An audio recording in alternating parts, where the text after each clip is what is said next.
Sejam mais uma vez bem-vindos ao canal do professor Anatólio Arce. Vamos dar continuidade à nossa série de resolução de questões da prova do Instituto Rio Branco do ano de 2019. No caso, nós vamos resolver a prova de História do Brasil. E no vídeo de hoje nós vamos resolver as duas últimas questões de História do Brasil da prova de 2019. Lembrando que eu estou usando a prova modelo D e vou resolver as questões 53 e 54 do modelo D. Lembrando que os demais modelos eles estão com a ordem das questões alteradas. Então, vocês devem seguir a ordem aqui, a questão do modelo D, que é o que eu estou utilizando na resolução dessa prova.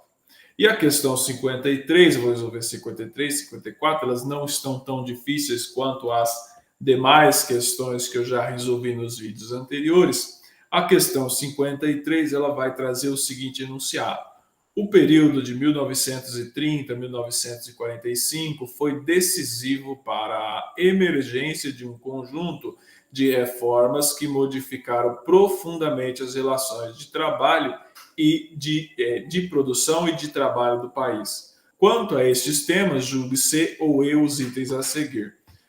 Primeiramente, o candidato tem que se atentar ao período histórico. Está falando do período histórico da Era Vargas, 1930 e 1945, que os historiadores dividem em algumas partes na Era Vargas, né? Tendo em vista que o período de 1937 e 1945 é denominado de Estado Novo. A Era Vargas é um dos períodos mais complexos da história brasileira e que gera mais controvérsia entre os autores. Certo, o item 1 da questão 53 vai trazer o seguinte contexto. A consolidação das leis do trabalho, CLT, que foi promulgada em 1941, foi introduzida durante o Estado Novo, num momento de grande participação política e eleitoral dos cidadãos que conseguiram obter diversos benefícios sociais junto ao governo. Essa alternativa ela está errada, obviamente. De fato, a consolidação das leis do trabalho foi introduzida durante o Estado Novo, em 1941, no caso, né? O Estado Novo compreende do golpe de novembro de 1937 até 1945, quando Vargas deixa o poder por pressões de diversos setores da sociedade, dentre eles os militares, certo? E esse período do Estado Novo, ele é um período onde não há participação política eleitoral dos cidadãos. É considerado o período ditatorial da Era Vargas, o período de maior ditadura, o período de maior repressão, melhor dizendo, certo? Então, você não tinha uma grande participação política eleitoral dos cidadãos. Só que, por incrível que pareça, foi nesse período histórico em que veio os diversos benefícios sociais, ou seja, o governo Vargas era um governo ditatorial durante o Estado Novo de 1937 e 1945 e compensava o recrudescimento do regime com benefícios sociais, certo? Nós estamos falando de um momento, né, em que ele se inicia um pouco antes da Segunda Guerra Mundial e ele passa praticamente todo o ano, os 6 anos da Segunda Guerra Mundial. Ou seja, a consolidação das leis do trabalho ela é embasada ou inspirada na Carta do Lavoro, vigente na Itália fascista, razão pela qual muitas pessoas, muitos autores atribuem o governo Vargas como um governo de cunho fascista. Essa é uma discussão extremamente controversa no âmbito da história, no âmbito da historiografia, no âmbito da sociologia. Há muita divergência entre os autores, nós não vamos entrar nessa. Mas o fato é que a consolidação das leis do trabalho, ela ocorreu ao contrário, num momento de nenhuma participação política eleitoral dos cidadãos, certo? Então ela ocorreu durante o Estado Novo, e foi durante o Estado Novo em que grande parte das políticas que ficaram marcadas como políticas varguistas foram introduzidas, várias instituições foram criadas. Por exemplo, nós estamos falando da Força Aérea Brasileira, da Academia Militar das Agulhas Negras, estamos falando do Instituto Rio Branco, inclusive, que forma diplomatas, foi fundado durante o Estado Novo, dentre outras instituições, certo? A própria estrutura do Estado brasileiro foi formada nesse período histórico de 30 a 45. Então, o candidato ele tem que saber o que ocorria nesse momento histórico e se havia ou não participação política eleitoral dos cidadãos. Não havia participação política eleitoral dos cidadãos, por isso essa alternativa ela está errada. Vamos à alternativa 2 agora. Os trabalhadores rurais do período foram diretamente beneficiados pela política previdenciária que lhes garantiu paridade de direito com os trabalhadores urbanos. Vamos lá, de fato, essa alternativa ela está errada e tome muito cuidado com ela. Ela tem uma pegadinha. Qual é essa pegadinha? De fato, os trabalhadores passaram a ter direitos previdenciários na era Vargas, nesse período de 1930 a 1945. Mas a paridade de direitos previdenciários entre os trabalhadores rurais e urbanos somente ocorreu com a Constituição de 1988. Então, você observa que após a Constituição de 1988, muitos trabalhadores rurais que não tinham carteira assinada, ou sempre toda a vida trabalharam no campo, eles passaram a ter direito à aposentadoria, certo? Muita gente foi aposentada. Nós estamos falando de um momento histórico, certo, em que o Brasil ele passou de 1930 a 1970 para um processo de urbanização muito grande, muito rápido. Se em 1930 nós tínhamos 70% da população no campo e 30% na cidade, 40 anos depois, em 1970, nós tínhamos o inverso, 70% da população vivia na cidade e 30% no campo. Então você tinha uma grande parcela da população que ela não se profissionalizou, ela ficou no campo, mas durante a sua velhice, em que não conseguiu-se mais trabalhar, ela foi obrigada a migrar para a cidade. Muita gente que já estava ficando velho, não conseguiram passar para os seus filhos a lida na terra, por conta de que a terra era muito pouca, eram muitos filhos, e muitos deles iam para a cidade buscar profissões liberais, certo? Então, a Constituição de 1988, ela viu essa necessidade de você reconhecer aqueles trabalhadores do campo que não contribuíram, mas que iriam estar em estado de indigência caso eles não tivessem sido aposentados. Eles já não aguentavam mais trabalhar na terra. Você vê que tem gente viva até hoje desse período histórico que se aposentou, segundo as disposições da Constituição de 1988. Então, não confunda a Previdência, certo? A instituição da Previdência privada para os aposentados com a paridade de direitos entre os trabalhadores urbanos e rural. Certo? A Previdência, sim, remonta à época de 1930 a 1945, mas a paridade ela vai remontar da Constituição de 1988. Tem que saber, tem que acompanhar esse debate, certo? Portanto, na questão 53, o item 2 também está errado.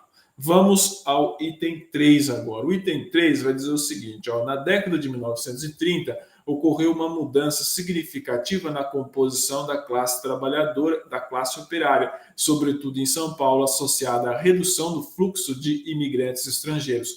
Essa alternativa ela está correta, tá bom? Ela pode enganar o indivíduo, mas ela está correta. Vamos lá, o que aconteceu, né? No final do século XIX, por conta daquela política de branqueamento que o Brasil passou, certo? Porque o Brasil ele sai do Império com um projeto inconcluso de branqueamento. A República, nos seus primeiros 30 anos, institui como política de Estado atrair imigrantes europeus para o Brasil. E esses imigrantes europeus tinham duas funções, atrair esses imigrantes europeus. A primeira função era ter mão de obra para substituir a mão de obra escravocrata, e segunda era você embranquecer o Brasil. Tinha um cunho racista aí. Certo? Então, no começo do século XX, nos primeiros 30 anos do século XX, a composição da classe operária, sobretudo de São Paulo, ela era formada sobretudo por imigrantes estrangeiros, italianos no sentido histórico, se você for falar da questão do anarquismo, do movimento anarquista. Ou seja, a classe operária ela foi extremamente impactada pelos imigrantes estrangeiros. Entretanto, na década de 1930, a partir daí, começa a ocorrer uma significativa mudança na composição com a vinda dos imigrantes nordestinos. Ou seja, na Europa ocorre o processo em que a população europeia passa a diminuir, ou seja, a taxa de natalidade na Europa passa a diminuir. A Europa passa por duas guerras durante os primeiros 50 anos do século XX, os 45 anos do século XX, a Europa passa por duas guerras em que uma boa parte da sua população jovem ela morre na guerra. Depois, o crescimento vegetativo não acompanha a longevidade das pessoas, então a Europa envelhece. Com o envelhecimento da Europa, a Europa não consegue mais suprir de imigrantes os países latino-americanos. E no caso do Brasil, começa a ocorrer o quê? A imigração nordestina, por conta da situação que ocorre no Nordeste. E o imigrante nordestino ele foi essencial para a formação da São Paulo urbana, da metrópole São Paulo, e essencial no processo de industrialização da cidade de São Paulo, certo? Ou do centro-sul brasileiro. Usou-se de mão de obra nordestina bastante para se implementar o processo de industrialização. Então, essa alternativa ela está correta. Na década de 1930, ocorreu uma mudança significativa na composição da classe operária, sobretudo em São Paulo, associada à redução do fluxo de imigrantes estrangeiros. Ocorre a redução do fluxo de imigrantes estrangeiros e essa demanda ela é ocupada pelo imigrante nordestino. A questão não fala isso, mas você precisa saber disso para se atentar que essa questão ela está correta. Certo? Vamos ao item 3 agora. O item 4, na verdade, o item 3 está correto. Vamos ao item 4 agora. O item 4 vai trazer o seguinte enunciado. Os industriais, deixa eu subir um pouco mais, tornaram-se mais coeso no esforço de defender os próprios interesses de forma autônoma. A configuração de uma política industrialista amparou-se, entre outros fatores, no argumento de que o fortalecimento da indústria era decisivo para se atingir a independência econômica nacional. Essa alternativa ela está correta, ela pode levar o indivíduo ao erro. Por quê? Porque o Brasil, após 1980, ele deixa de ter uma política industrial e passa a sofrer um processo de grande desindustrialização. Entretanto, entre 1930 e 1945 é o período de industrialização do Brasil, ou seja, esse processo de industrialização ele ultrapassa 1945, que é o escopo cronológico da questão. Então, os industriais, a alternativa está correta, os industriais, eles tornaram-se mais coesos no esforço de defender os próprios interesses de uma forma autônoma, ou seja, com o processo de industrialização, você passa a ter um número maior de industriais, certo? Eles passam a ser uma classe, vamos dizer, coloca classe entre aspas, mas um segmento da sociedade mais amplo, então ele precisou de mais coesão. E a configuração política industrialista, ou seja, o Brasil tinha nesse período histórico uma política industrial, pode-se divergir da intensidade do planejamento dessa política industrial, pode, mas o Brasil ele tinha uma política industrial, certo? E amparou-se, entre outros fatores, no argumento de que o fortalecimento da indústria é decisivo para se atingir a independência econômica e nacional. Se nós estamos falando de um período histórico que se tinha um governo nacionalista, entenda-se nacionalismo entre aspas, tá bom? Porque o nacionalismo aqui, essa é uma discussão muito ampla no âmbito da ciência política, da história, da sociologia, mas o nacionalismo ele tem significados diferentes da Europa aqui na América Latina. O nacionalismo na Europa é uma coisa, certo? Lá do Hobsbawm, Nações e Nacionalismo, desde 1789. Certo?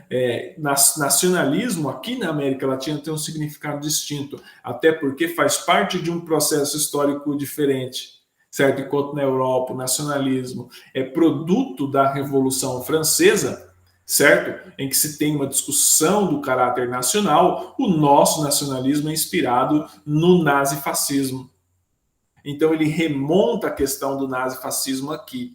Só que não houve, de fato, um nazifascismo europeu. Por quê? O que eu estou querendo dizer com isso? Já vou dizer, entrando nessa questão sem querer entrar, mas já que eu entrei é melhor explicar melhor. O nacionalismo aqui na América Latina, sobretudo no Brasil, na Argentina e no México, ele foi utilizado como um fator de coesão política, certo? Para se obter o incentivo ao processo de industrialização. Enquanto o nacionalismo na Europa ele descambou no nazifascismo, no franquismo espanhol, no salazarismo português, aqui teve uma conotação econômica de progresso.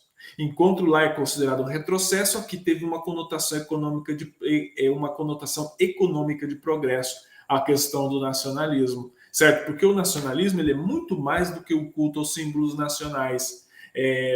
Faz-se uma questão simplista de dizer que o nacionalismo é simplesmente uma adoração pura e simples aos cultos nacionais, porque se fosse assim, certo, sempre existiu nacionalismo na América Latina. Se você for ver a questão da adoração a Bolívar, por exemplo, já não querendo entrar nesse assunto. Tá bom? Então o Brasil ele tinha essa política industrial, ele tinha o industrial como uma classe coesa. Nós podemos reportar, no nosso caso, o Roberto Simonsen, que fundou a Companhia Construtora de Santos. Ele era político, ele era industrial, ele era um homem público de grande participação e de defesa da política industrial. Ele foi presidente do CNI, que é a Companhia Nacional da Indústria, acho que é Companhia Nacional da Indústria, se não me engano, me corrija se tiver errado a sigla, mas ele foi presidente do CNI, certo? Então você tinha uma política industrial e essa questão ela está correta para concluir. Portanto, na questão 53, o item 1 está errado, o item 2 está errado,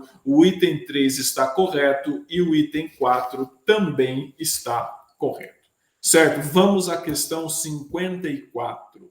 54, nós vamos ter o seguinte enunciado.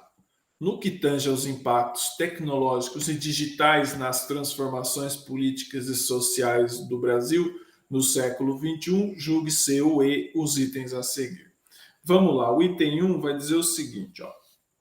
O uso intensivo de tecnologia contribui decisivamente para que o agronegócio brasileiro tenha assumido posição de ponta no competitivo mercado global de alimentos, sendo responsável por parcela considerável da pauta de exportações do país.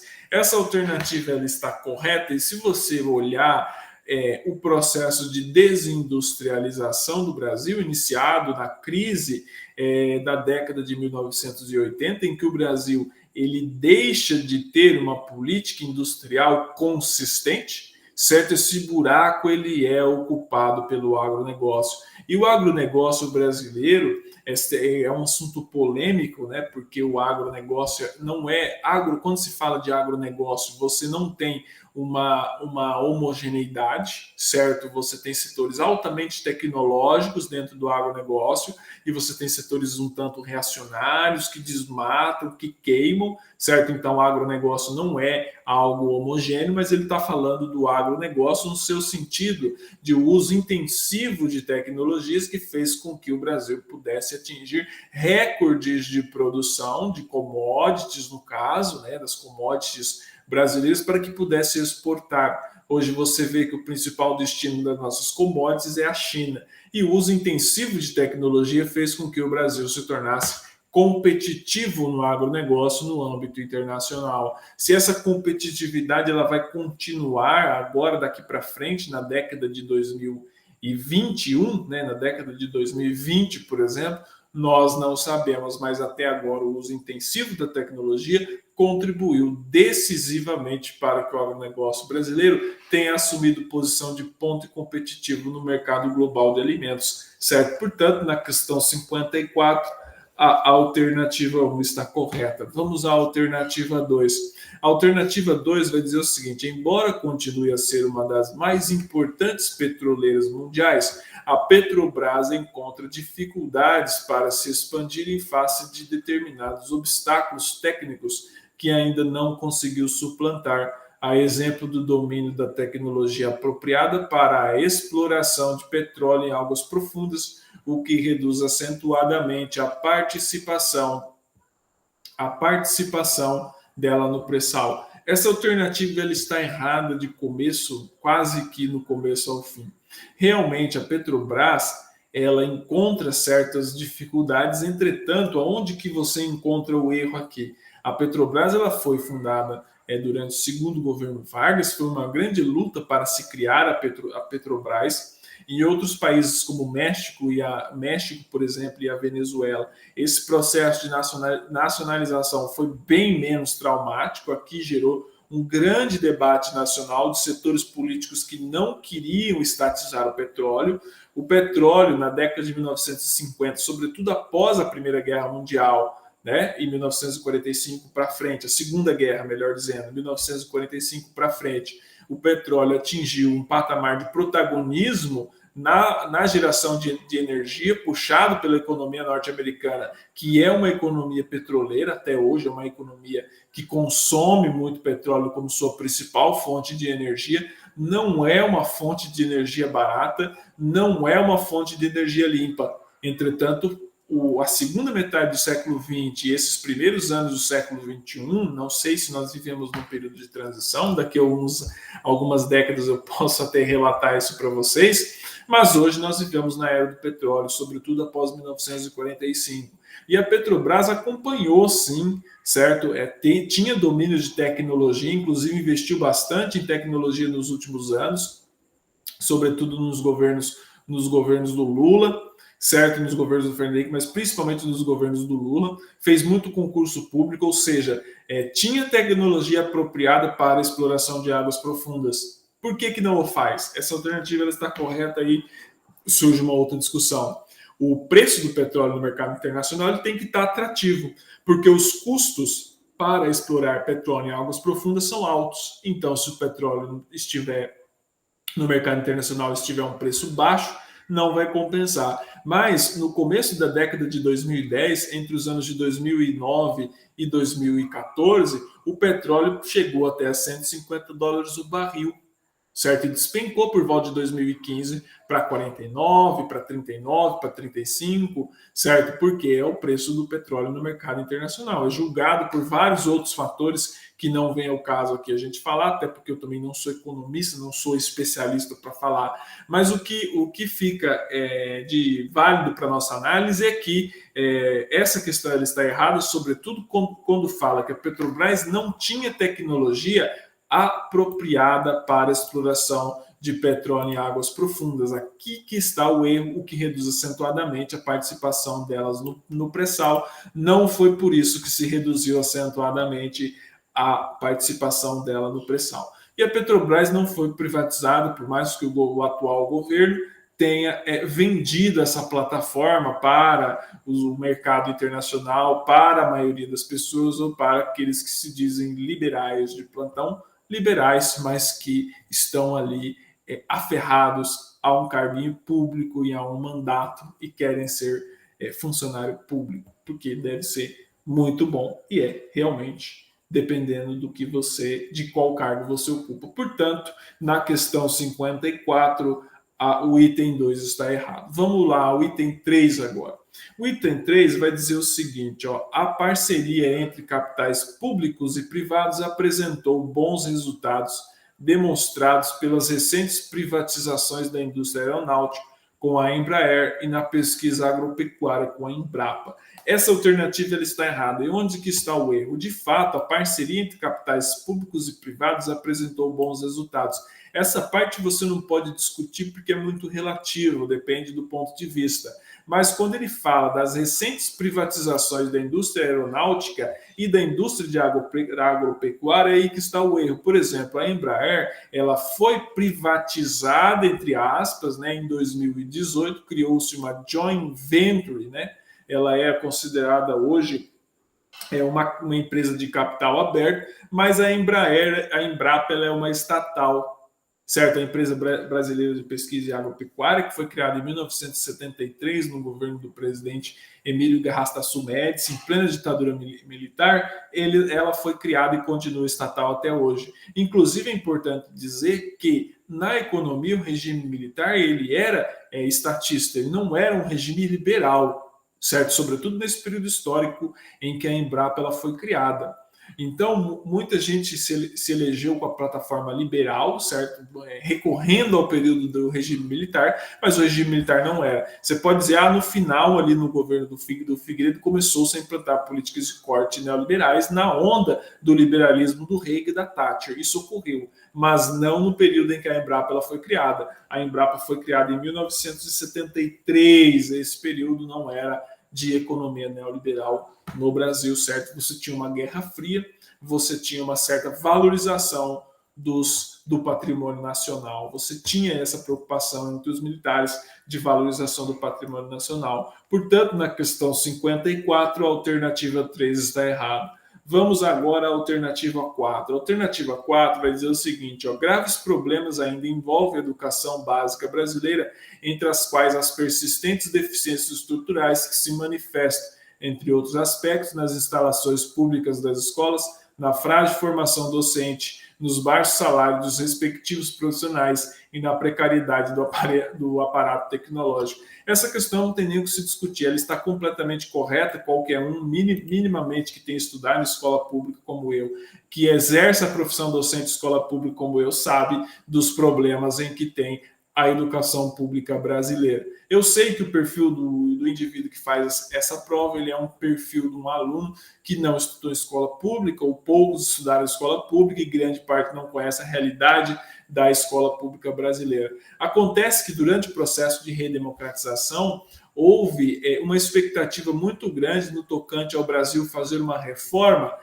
muito séria em direção a formar uma escola pública realmente que funcionem realmente de qualidade. Mas quase 40 anos da redemocratização, nós ainda seguimos esperando essa grande reforma, essa grande revolução educacional na escola pública no Brasil. Ainda persistem os graves problemas da educação básica, deficiências estruturais, instalações físicas de escolas, frágil formação docente. Por quê? Porque você precisa de uma política educacional consistente a longo prazo. Você não vai resolver esses problemas complexos, estruturais da educação pública brasileira com mandatos eletivos ou com medidas paliativas em mandatos eletivos. Precisa de uma política de Estado e não uma política de governo. Para isso, a sociedade civil precisa apoiar, e ela muitas vezes fica inerte a essa situação, certo? Portanto, na questão 54, a alternativa 4 também está correta. Recapitulando, na questão 54, o item 1 está correto, o item 2 está errado, o item 3 está errado e o item 4 está correto. Curta, compartilhe, se inscreva no nosso canal. Muito obrigado pela participação de todos vocês. Seguimos aqui com os nossos estudos. O próximo vídeo vai ser sobre história mundial. Encerramos História do Brasil aqui nesse período, com esse vídeo, tá bom? Muito obrigado pela atenção de todos vocês.